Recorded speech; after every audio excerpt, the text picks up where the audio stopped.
welcome to Spotlight on Education. I'm Dr. Jon Kopko, Superintendent of East Brunswick Public Schools, and your host for the program. Today, my special guest is Mary Mackenzie. Mary is our District Supervisor of Foreign Language, Bilingual Education, and English as a Second Language. And Mary, I'd like to take this opportunity to formally welcome you to our program today. Thank you for inviting me. Let's begin with English as a second language. Could you tell our audience how many students are enrolled in the program and what languages are represented? East Brunswick is very fortunate to be a rich multicultural community. This is reflected in the fact that we have 156 students enrolled in English as a second language. Among these students, there are 57 different native languages which are spoken.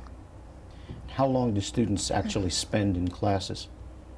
The ESL students spend one class period per day in ESL, or English as a Second Language instruction. Wherever possible and scheduling permits, port of entry students, those are students who are just beginning their study of a second language, of English in this case, have 2 periods of ESL instruction. What about bilingual education? How does that program operate and how is it implemented?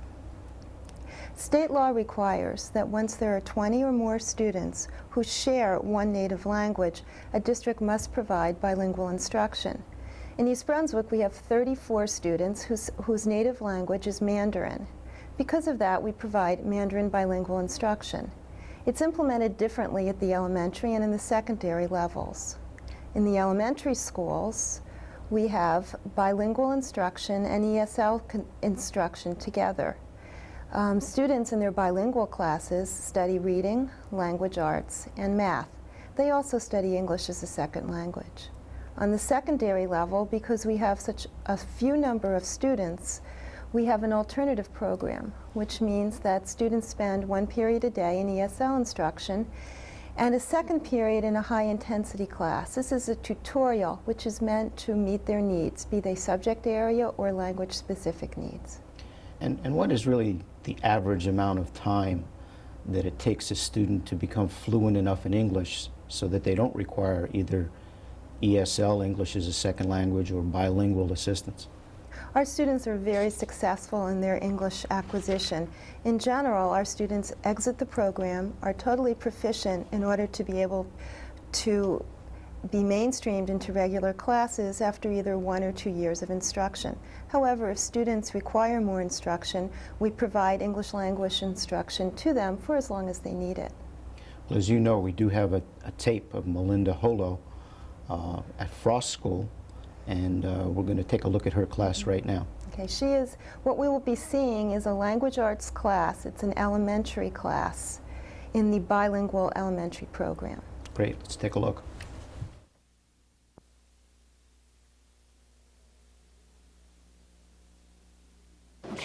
Yesterday we read a story. Now who can tell me what is the title of the story? Michael? We are best friends. Good. Now who remembers there are 3 main characters in the story? Who are those people? Peter, Rob, and Will. Peter, Robert, and Will. That's right. Now, in your own word, can anybody tell me what the story is about? Yan Yan, do you like to try? It's about this boy named Robert and Peter. They're best friends, and Peter has to move away. Peter has to move away. And then he moved away. He made a new friend named Alex. He made a new friend named Alex, okay? Now, what happened? Robert saw Will trying to find frogs. Okay, and then Joe? And then he said he said that he has a lot of frogs next to his house in the pond. Next to his house in the pond. Did he invite Will to go to his house? Yeah. Yeah, do you think that's good? Okay, now we're going to do an exercise. Yes, my favorite part. Yes. So where's the pencils? I don't know. Okay, you can put this in the middle. And you will need pencils. I will give you pencils. I thought you said we're not going to do it. Everything on this paper is also on the board. Summary question? Okay? Now, it says, who said it? Okay, who said it? You have 5 sentences here. Okay, now let's try to figure out who said those things. Michael, would you like to read the first one? Michael, look up here now. Michael, first one. I will live in a new house, said Peter. Said Peter, that's right, because Peter is the one that moved away. So they said Peter. Do you know how to spell Peter? Yeah. How do you spell My it? brother's name is E-T-E-R.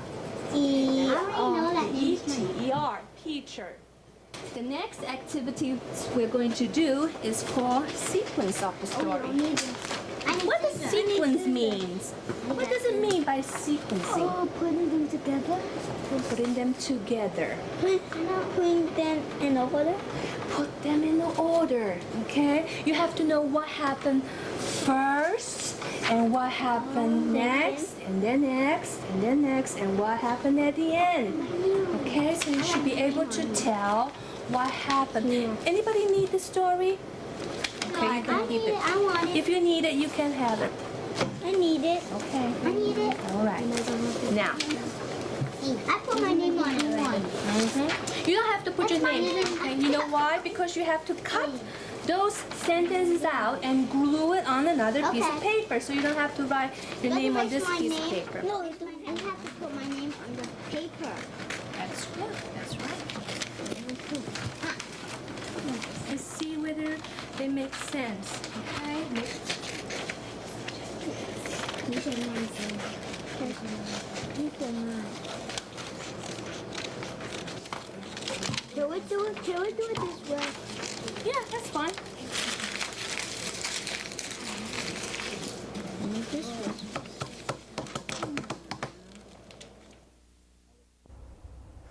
Now let's turn to foreign language instruction. What is our basic philosophy in the program?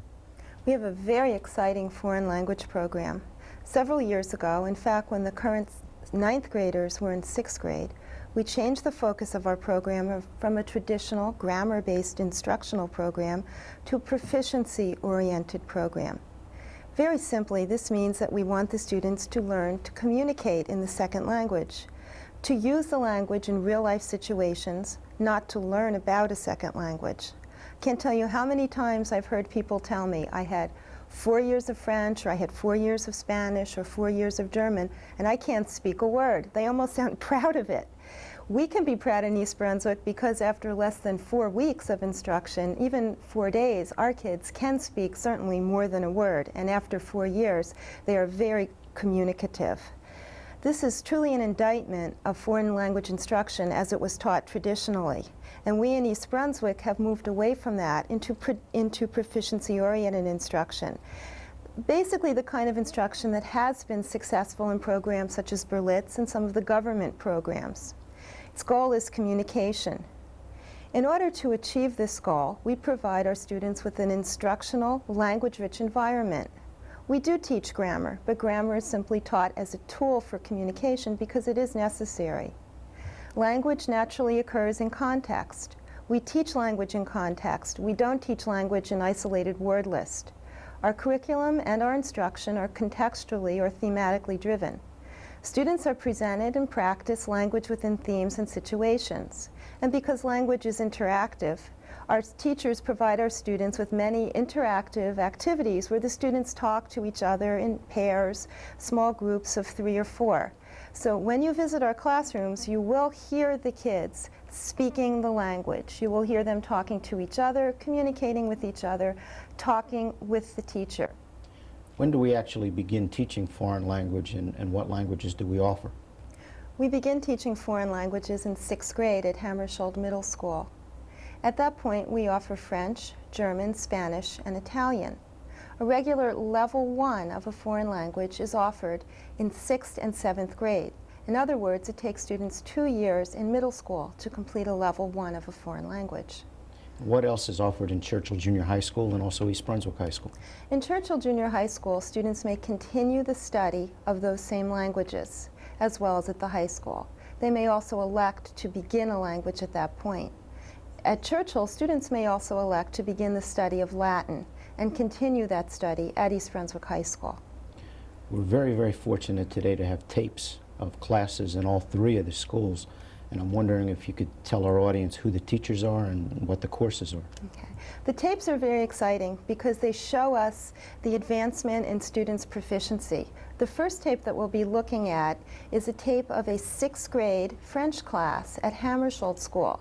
Now remember, these children have only had 3 months of instruction. The teacher of this class is Madame Elaine Dierstein. Those students will be exchanging personal information. The theme is personal information, and we'll see how they're learning language within that context. The second tape that we're going to see is a tape of Churchill Junior High School. It's a Spanish 3 class there. These are 9th grade students, and the teacher is Senora Margarita Pont. The taping was done in November. The theme that these students were studying was holidays. Because the holiday, the Day of the Dead, is celebrated in November in Mexico, the students chose to focus on that, to focus their study of holidays on the Day of the Dead.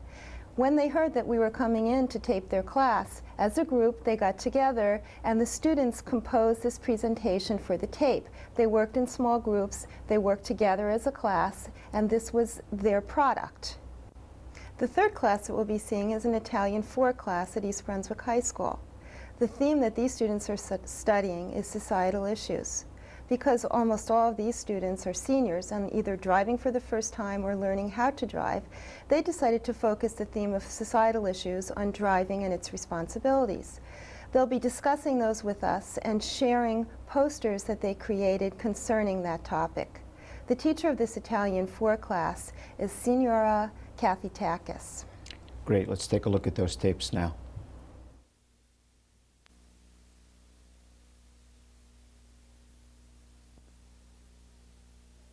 Quelle est ton adresse? Quelle est ton adresse? Quelle est ton adresse? Quelle est ton adresse? Très bien. Classe, quel est ton code postal? Quel est ton code postal? Quel est ton code postal? Quel est ton code postal? Classe, répondez. 0816. Très bien. Classe, quel est ton numéro de téléphone?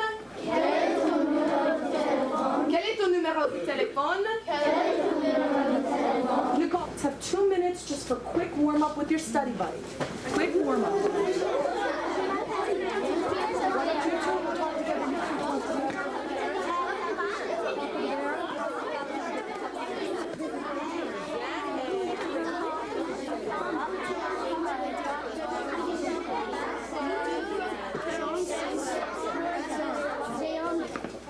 Est-ce qu'il y a des volontaires? Des volontaires? Jacques et Brigitte? Everyone else, ouvrez vos cahiers, s'il vous plaît. Ouvrez vos cahiers.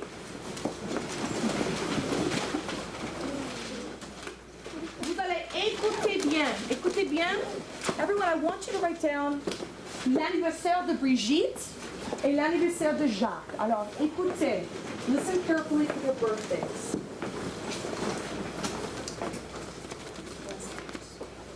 Deep breath. 1, 2, 3. Bonjour Brigitte. Bonjour. Ça va? Oh non, ça va? Comme c'est comme ça. Toi et deux? Je suis du Brunswick et toi? Je suis du Brunswick. Quel est ton anniversaire? C'est le 13 janvier. Et toi? C'est le 20 juillet. Quel est ton code postal? 0816. Moi aussi, c'est fantastique.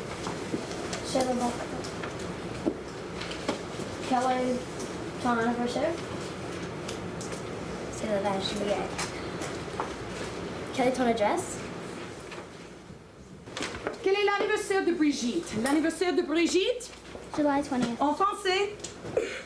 20 juillet. Le 20 juillet est l'anniversaire de Jacques. Oui? Le 13 janvier. Très bien. Très bien. Nous allons continuer. Est-ce qu'il y a des volontaires? Denise et Lorraine, on y va? Classe, écoutez les adresses. Les adresses. Écoutez les adresses. Oh, excusez-moi. Age. Listen for their age. 1, 2, 3. Bonjour, je m'appelle Denise. C'était quoi pour moi? Je m'appelle Lorraine. Enchantée, Denise. Enchantée, Lorraine. Ça va? Pas mal, et toi? Ça va bien. Tu es d'où? Je suis d'East Brunswick. Quel est ton code postal? 0816. Et toi? 0816 aussi. Quel est ton anniversaire? C'est le 6 avril. Et toi? C'est le 6 mars. Quel est ton numéro de téléphone?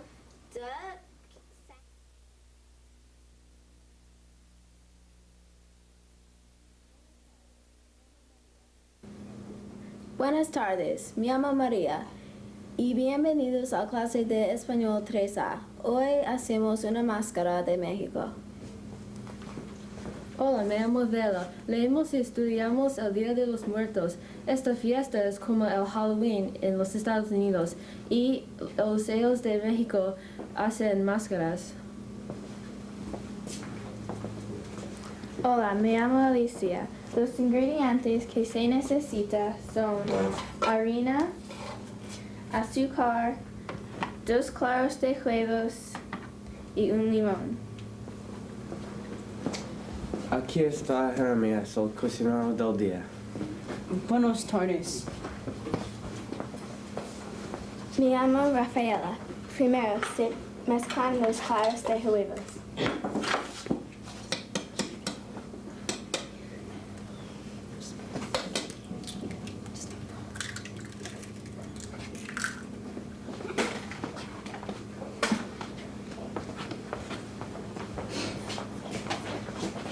Me llamo Tomás y segundo se mezcla el azúcar.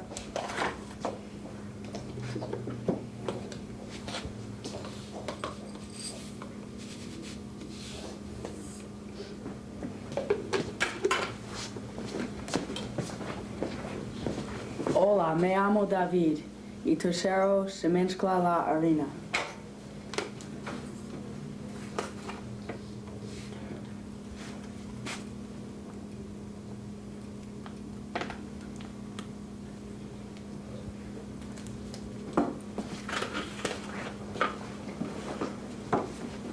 Hola, me llamo Pamela.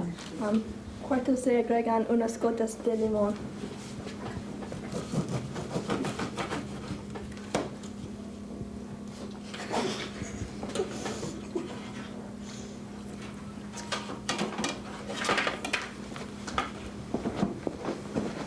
Me llamo Elena. Quinto se mezcla todo.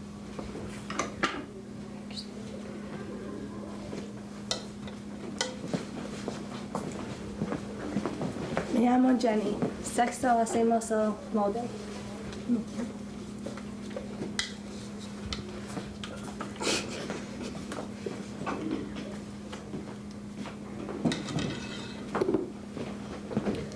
Hola, me llamo Eugenio. Séptimo, la máscara se deja por una noche.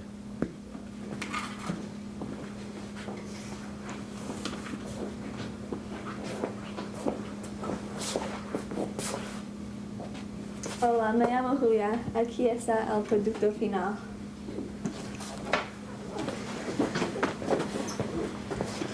Me llamo Paco. No se olvide pintarla. Me llamo Esteban. Estudiamos hoy el Día de los Muertos, cómo hacer máscaras y números ordinales.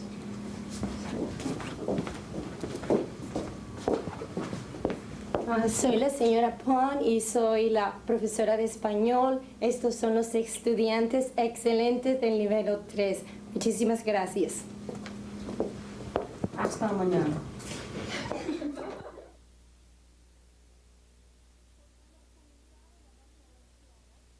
Possiamo cominciare la nostra lezione di oggi. Avete fatto i vostri compiti per oggi? Sì. Cosa avete fatto? Signorina Deborah Tartier, spiega alla classe che cosa avete fatto. Abbiamo fatto le posters Sì, benissimo. con gli adolescenti alla guida. Gli adolescenti alla guida. Allora possiamo cominciare. Voi volete presentare i vostri poster, vero? Allora presentiamo i poster cominciando con la signorina Tartara che è molto brava. Il mio slogan è Il tempo influisce This la student guida. is discussing adolescence and driving. Weather Weather influences driving. When the weather's bad, we must be especially careful when we drive in rain and snow. Quando piove o c'è il ghiaccio per terra, puoi scivolare sull'acqua o sul ghiaccio. Deve stare prudenti quando guidano in maltempo. Molto, molto bene, ma senti Debra, tu quando guidi, ti piace guidare quando nevica? No, perché mi ha paura. Hai paura? Sì. Va bene, e quando vai con gli amici, ti piace andare con gli amici quando piove? No, non posso vedere la strada. Ho capito, e le strade come sono quando piove? Bagnati. Sono bagnate e sono anche pericolose, avete capito? Sei d'accordo? Sei d'accordo, signorina Shensky, con la signorina Tartara? Sì, sì. Ho paura anche. Anche tu hai paura? Sì. Bene. Allora, signor Joe Lambombarda, se non ti dispiace, davanti ai tuoi amici, vuoi presentare anche tu il tuo poster? Sì. Bene, bravo. Una macchina sicura. This student is discussing cars and safety. He's reminding us when your car is safer, your life is safer. It's important to have good tires on your car, especially in bad weather. We want to have good brakes to stay safe when we drive. Per stare sicuri quando guida. I freni sono molto importanti, Giuseppe, vero? Sì. I freni. Perché a che cosa servono questi freni per la macchina? Per Chi può aiutare Giuseppe? Signorina, per fare va bene, o per fermare la macchina. Quindi i freni non sono necessari o sono necessari? Sono molto necessari. Allora, hai finito? Sì. Le gomme? Le gomme devono essere buone. Devono essere anche buone le gomme. E nuove. Buone, sì, buonissime e insomma nuove no, ma buone, vero? Sì. Allora sentiamo dalla nostra amica Nadine, se non ti dispiace Nadine, a mostrarci il tuo poster. Sì. Mio poster dice la vita degli altri è la tua responsabilità quando sei al This student is reminding us that the lives of others when you're driving is your responsibility. Today we have many problems with cars, and it's important that your car is in good condition, because when you're at the wheel, your friend's safety is your responsibility. Remember to drive intelligently always. Allora, siamo d'accordo che quando noi siamo al volante abbiamo che cosa? Abbiamo una grande responsabilità, vero? Ricordatevi, siate sempre intelligenti quando guidare. Molto importante, no? Guidiamo. Chi ha fatto un poster che guidiamo con la nostra testa e non con... Chi ha fatto quel poster? Che guidiamo con la nostra intelligenza e non soltanto con le mani e con i piedi. Qualcuno ha fatto un poster così, no? Nessuno? No. Nessuno? Ma abbiamo parlato di quel poster, abbiamo parlato di quel slogan, che bisogna usare la testa e non soltanto le mani e i piedi. Poi abbiamo un altro amico qua, va bene, il nostro amico Michele. Se non ti dispiace Michele, vediamo cosa ha fatto. Fate un contratto per la vita. This student is telling us to make a contract for life, which says that if your friends drink too much, you will call their parents, who will come and get them without getting angry at their kids. Hanno bevuto troppo e non può trovare un passaggio. Può chiamare ai genitori e i genitori devono venire senza rimprovere. Credo che questo contratto può salvare vite, perché certe volte i giovani hanno paura dei genitori perché credono che i genitori arrabbiano. Si arrabbiano. E perché si arrabbiano i genitori quando i teenagers, questi adolescenti, vanno via con le macchine? Perché? Di che cosa hanno paura questi genitori? Chi vuole parlare? It was extremely interesting, and I'm really very impressed with how our students are progressing in foreign language. I have two final questions for you, Mary. First of all, what level of proficiency can we expect from students who have taken and completed 5 years of foreign language in our schools? We would expect students who have completed 5 years of foreign language study to be able to participate in everyday activities. For example, follow plots of television shows and movies, understand the main ideas of magazines and newspaper articles on topics that are familiar to them, topics that interest them, or topics of general interest. They should be able to talk about and write about topics of general and personal interest. They should be able to deal with situations which they might encounter in living in the target culture. For example, they should be able to go shopping, travel, order a meal, exchange conversation at a dinner table, and write letters. Finally, what advice would you give to our parents in terms of how many years of a foreign language should their children take? Learning a foreign language is like learning to play a musical instrument. It takes time and practice. Therefore, I would suggest that students begin to study a foreign language as early as possible. That would be 6th grade, and to continue the study of that language, the same language, throughout high school, throughout 5 years, and in the future throughout 6 years of study. Well, Mary, I'd like to thank you very much for being here with us today, and I'd also like to take this opportunity to really commend you for the leadership that you've given to our foreign language department, and commend your staff for the wonderful work that they're doing with the students. To our audience, I'd like to say thank you for watching, and we hope you'll be with us again next month when we've planned a very, very interesting show. We will have with us Stephanie Toto, Harris Aaron, who are 2 students at East Brunswick High School, and also Matt Cohen, who is a graduate of East Brunswick High School, currently attending the University of Michigan. These 3 students were with us 3 years ago, and we'll have some footage of that program, and in addition we'll be speaking to them about how they've been achieving and accomplishing over the past 3 years and what things they've seen in our school system since that last show to this time. So once again, thank you for watching, and tune in again next month.